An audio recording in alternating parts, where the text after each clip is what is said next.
na bengi ngoko ye ndio mwana dunia latini tant pis ils sont pas mal on va vérifier ça ya bana do baliza wana ko conscientiser abi après téléphone nous la soirée mais nous on se soit la boire qui na ya tayo moko nous on boire les yo tayo attache ça qui mon téléphone là on se joue téléphone mais on boire ça là do dans la tête abi na boire qui na ngoni ba ki ba ya do ba il est 6 heures le côté amaz abandi c'est somebela mai ngana itu ya pa ina kit ulim sumi ba ina ni lazima power na ngai adi sikira binga ka ndi kunai abinga pe chef nai na pese power na yasi na leba mwisi kaza ya roba bi sana sali mtuko ta ida family ni pale kwa za kali na mama sali mwa sali wote na power na ngana tesi ache telefoni na sharp ikoti pesa angalia binga ba ndi kunai asa wote na za awa na base waya ba di fasting adina tesi kama wakati yebi sababu na base central na tax force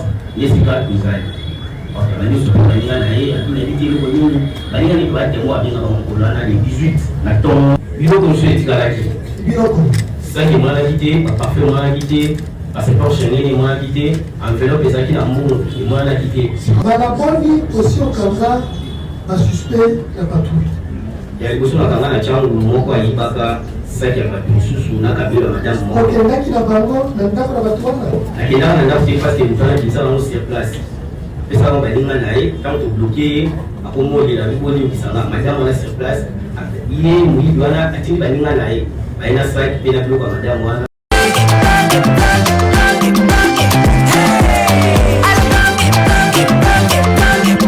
oyoki elenge ya Congo tapelema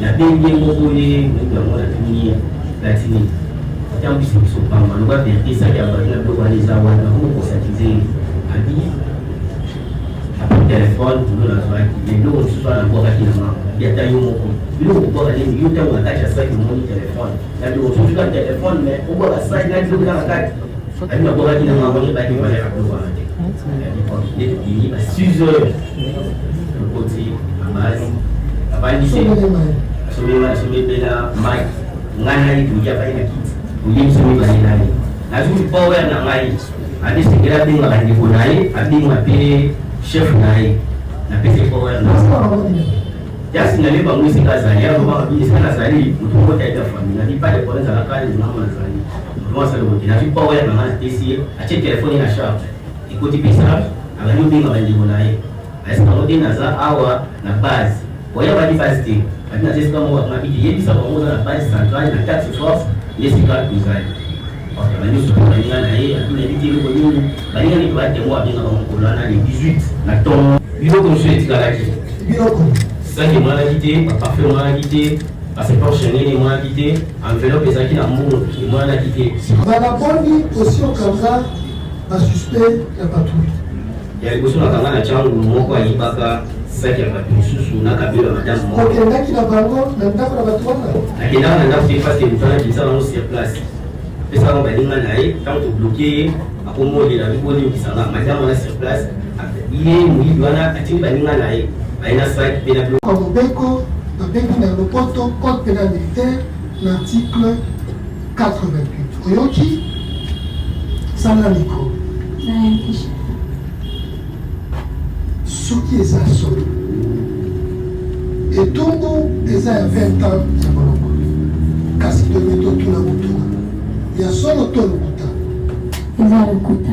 Merci monsieur le greffier acté que pour sa défense la prévenue Chimpaka Mono Langa alias Rebo Chulo a choisi de plaider non coupable. Nous avons droit de Koloba Manso Oro Koloba pour la Lopikolo. Le 17 aux Alakiwapi. Le 17 nous avons la patrouille. Patrouille à Nini. Patrouille à tax force nous avons pour protéger la ville de Kinshasa. Mission. Mission est à interpeller tous les suspects. Ceux qui ont été Mouibi, il faut qu'on ait comme mémaille dans l'état-major na biso. Au cas criminel, ceux qui ont maîtriser, ceux qui ont maîtriser les alités, pour tout gâter la pine, na union n'engage zawana. Union c'est la pour battre la peau. Après ça qui ont fait de route. Tous à la cana bulletin de service. Mission de service. Ndo no chulubana. Mokolonini. Ezaki le 17. Ngonga nini en patrouille? Patrouille bandaka 19h. Ceux qui battent carburant avant te bimaka 20h. Monsieur battu retard te bimaka 21h 22h. Itinéraire. Itinéraire mukolo bapesa kanga ezaki ko bima ba central logistique na keti kingasani asuka na koti Siforko na zui avenue Kulumba na ke Don Bosco na ke na bimi boulevard tout droit na zui poids lourd na komi côté à hôtel Béatrice tout droit ti na venir au commandement na Sosimat na zui Sosimat na côté qui place wana moi ils a été tout kendaka liboso en face na SK to koti to bimi hôtel diplomate to koti to bimi bandal itinéraire et comment maka la fête de route, c'est ce qu'on appelle la fête de route. Koba qui s'attend, la fête de route est dans les dossiers. Koba qui s'attend, tu es un officier. Boy. Est-ce que Moussala et Salamaki Malam? Boy Moussala et Salamaki Malam. Kasi pour Nyozo Samba. Nazo Samba awa pour l'intervention au na salaki et pas Madame Rebo. Ça va. Donc Moussala et Salamaki Malam te.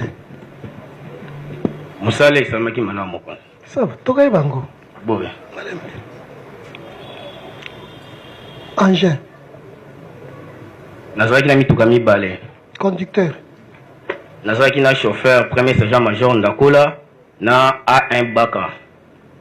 Élément. Nazaki na ba élément netu 9 plus 10e. Na des chauffeurs et sali 12. Répartition. Na chaki na sima 4 plus moko liboso 5 na jeep mso ami balé sergent mo azali mukitananga 5e. C'est tout tient chauffeur 6 et 6. Mouvement. Mouvement azaka liboso bango balanga na sima. Ordre. Bazora toujours epa na ngai. Osoloka ndeni. Na komela benga ke na téléphone. Téléphone to Motorola. Et Motorola ye sergent azana motenga mo azana Motorola. Donc tu communiquais avec le téléphone. Bon, ils ont un téléphone toujours. Na makasi to na CC. Et na kati ya cabine soinga na zali na bengi so na komele message aki omona onde ngaza sima. Ah maman. Rebo lui a proposé $200. Et dans les $200, on lui a même proposé écoute na babilo kokutu mususu. J'étais étonné. Mbo téléphone plus. Je me présente au nom de Eli, le chef chargé à Mutuka Oyo par rapport à Madame Rebo sur la scène. C'est moi qui étais chargé de cette voiture.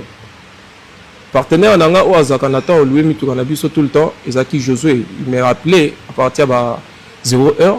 Il était encore 0h et quelques jours, à ce que je pense, type place Nalonga, qu'il était 23h.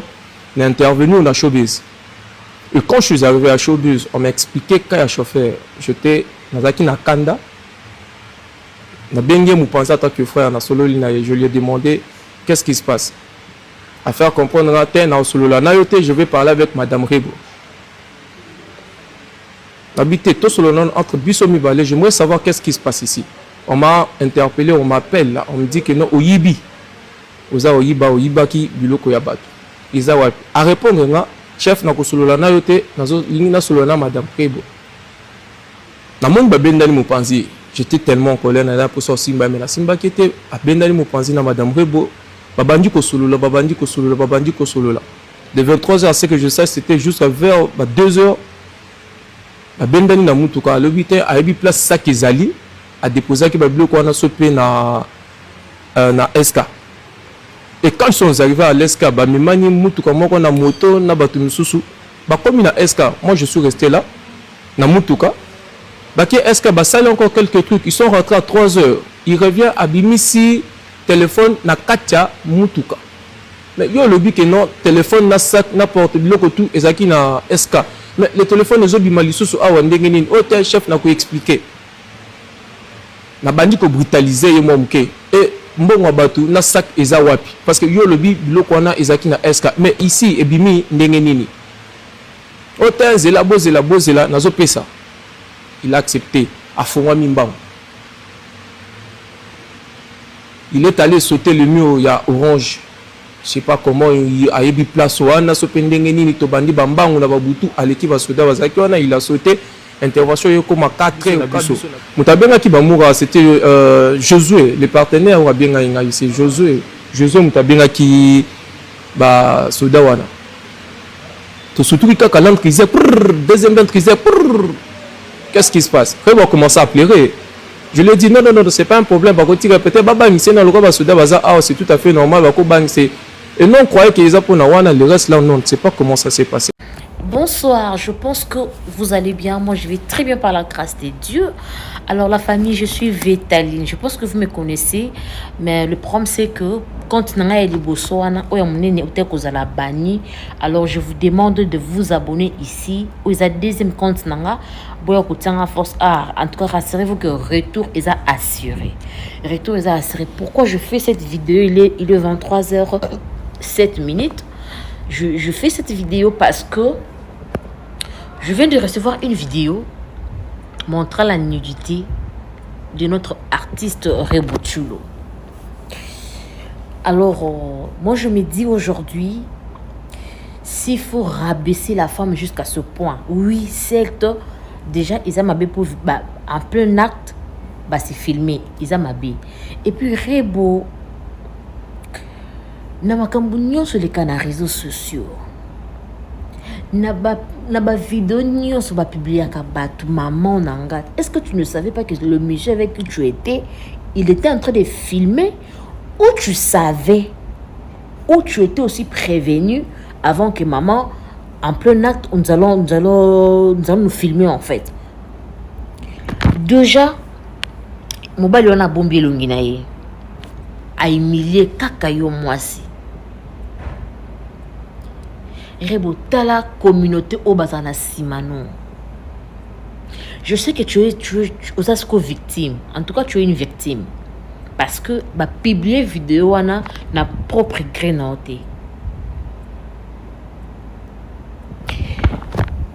Courage à toi, Rebo Chulo, mais prochainement, tant que nous sommes des stars, les gens nous suivent, nous avons des communautés à respecter. Il y a des choses que nous devons vraiment faire preuve de maturité. Il y a ça. Attends, et à cause de ce qui ministre ni député ni sénateur ni président du pays ni député ni qui a chipé na paquet en G. Il y a na niveau qui célèbre tout yo zanango pour tchaba téléphone c'était la moindre chose à faire. Ndeti boto monde ne ngoba pash. To yo kiango yaya nanga nga pe na lande pa vidéo bien ba son na lande li penza mais sinon tu as mon soutien. Je sais comment est-ce que tu te retrouves dans cet instant et au moment où vous avez déjà maman, tu as un enfant oyo vidéo erotika la ekubana kozonga vidéo mutakala esi la kate échange donc et tchaka ndé pause après va ko renouveler les sous. Donc, courage à toi, tu es ma soeur et solidarité féminine. Je te soutiens à 100%, Rebo Chulo, tu es ma star. Mais prochainement, moi, je te conseille de porter plainte. Parce que tu sais, la personne avec qui, c'est là que ni out na jour, il a pas pembe les colons, na c'est pour que c'est pas pembe. Yebi muto na chose qui nani. Comprendre? Donc, porter plainte. Tu vas congolais la biso awa. Porter plainte, yaya. Portez plainte, ma chérie. Boni boko miliaka basi boy. Donc mon amoyi o ayaki ayiba Rebo après ko emilie Rebo boy. Toyo ka ba pachi. Rebo pe. OK na après na immature pache. Kaninda Mwimba. Maître, veuillez exposer la demande.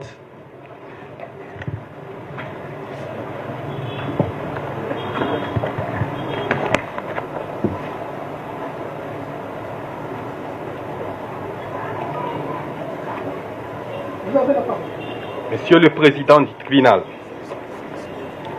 nous avons introduit notre demande de liberté provisoire pour les clients Baka Touleja, Baka Joseph dans les dossiers de la dite cause. Monsieur Baka Touleja a un domicile connu. Et sa fuite n'est pas certaine. À ce jour, il est en train de présenter.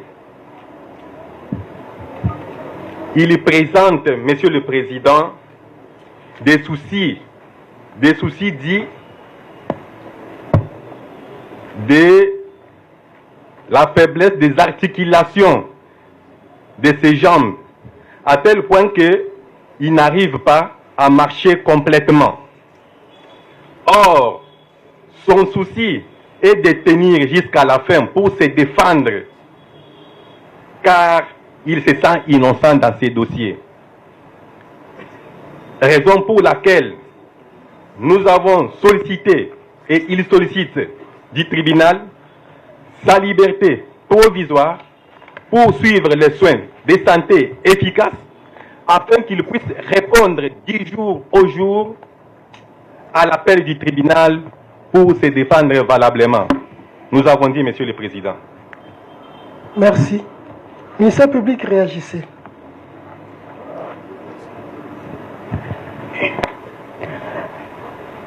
Merci, Monsieur le Président, pour la parole nous accordée. Monsieur le Président, distingués membres de la composition, nous venons de suivre la lecture faite par le tribunal par rapport à la demande de la liberté provisoire de l'adjudant première classe Bakatouleja Baka Joseph dans le dossier sous RP 2083/26 RMP 52053/26.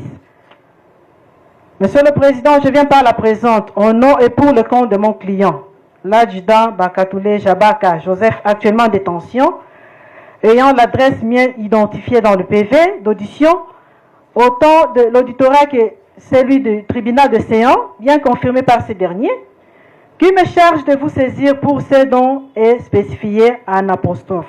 Monsieur le Président, en lisant cette demande,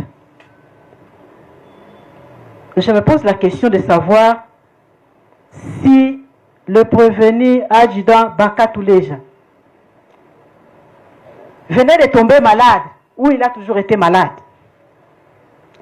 S'il venait de tomber malade, Monsieur le Président, il est incarcéré à la prison centrale de Makala. Il y a un centre de santé là-bas. J'avais voulu quand même que l'on vous présente, ne fût-ce que le rapport médical. Le rapport médical du médecin qui atteste que réellement, Monsieur Bakatouleja, le prévenu Bakatouleja, est malade. Monsieur le Président, quand cela ne tienne, s'il était déjà malade bien avant, je pense que la défense aurait mieux fait, pour aider votre auguste tribunal, d'annexer le rapport médical de Monsieur le Président. Monsieur le Président, on vous dit qu'il ne sait pas se tenir debout, il a un problème de jambes. Monsieur le Président, mais c'est la bouche qui va parler. Ce ne sont pas les jambes qui vont parler, Monsieur le Président. Devant le tribunal, c'est la bouche qui va parler. Pas les jambes, Monsieur le Président. Pas les jambes, la bouche. C'est la bouche qui va parler.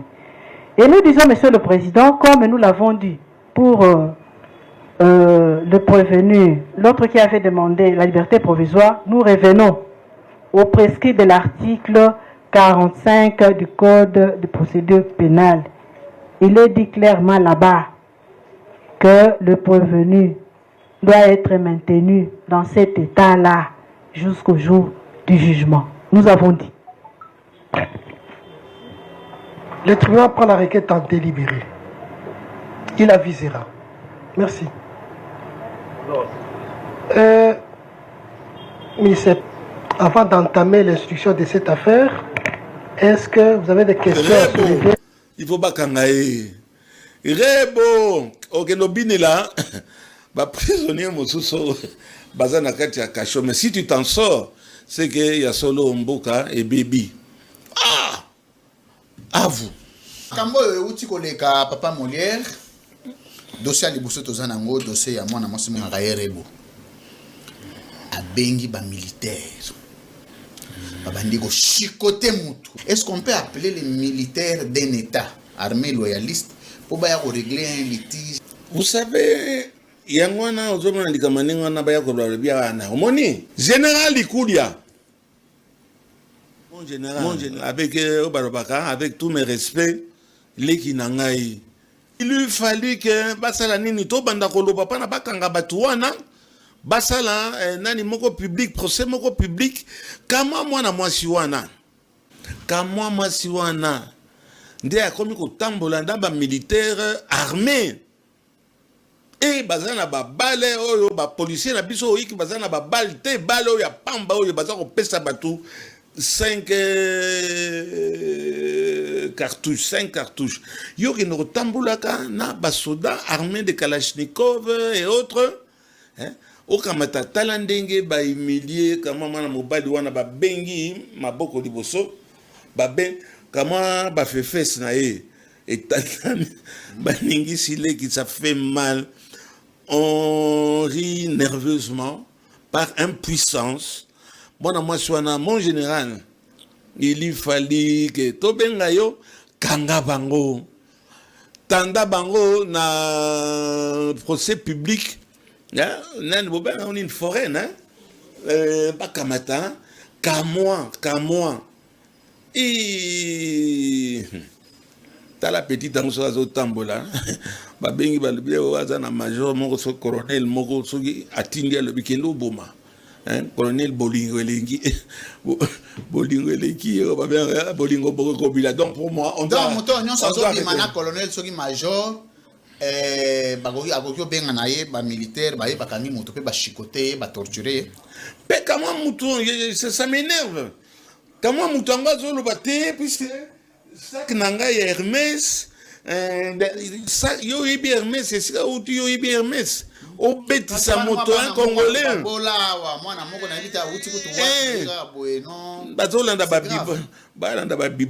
En général, là, tous les généraux du Koulia, numéro 1, l'érudit. Et le Rwandais, maintenant, nous allons dans l'autorité de l'autorité. Et le Rwandais, on a Tobandio Zelatis, parce qu'on a nos kangisi batouanate. Général Kassongo, oh, il y a numéro 1, c'est ça, côté militaire. Oh, Zélanino, nous avions pensé que déjà, tout le monde a bakangi bango. Nawamingi, Mbokanabiso Mawamingi. À vous. C'est honteux. Rebo, il faut bakangaye. Rebo, Okenobine là. Bah, prisonnier, Mosuso, Bazana Katia Kacho. Mais si tu t'en sors, c'est qu'il y a solo Mboka et Baby. Ah! À vous. Tu conclure dans le dossier de Rebo. Non, je n'ai pas été condamné 20 ans de prison, selon les rumeurs qui circulent sur les réseaux sociaux. Mon procès est en cours devant le tribunal militaire de garnison de Kinshasa, Ngaliema. Si je suis reconnu coupable, je risque jusqu'à 20 ans de prison. Le ministère public me poursuit pour incitation de militaires à commettre des actes contraires à la loi et à la discipline. Selon l'accusation, j'aurais ordonné à des militaires de torturer et d'estorquer mon chauffeur que je soupçonnais de vol. J'attends que la justice fasse son travail et établisse la vérité.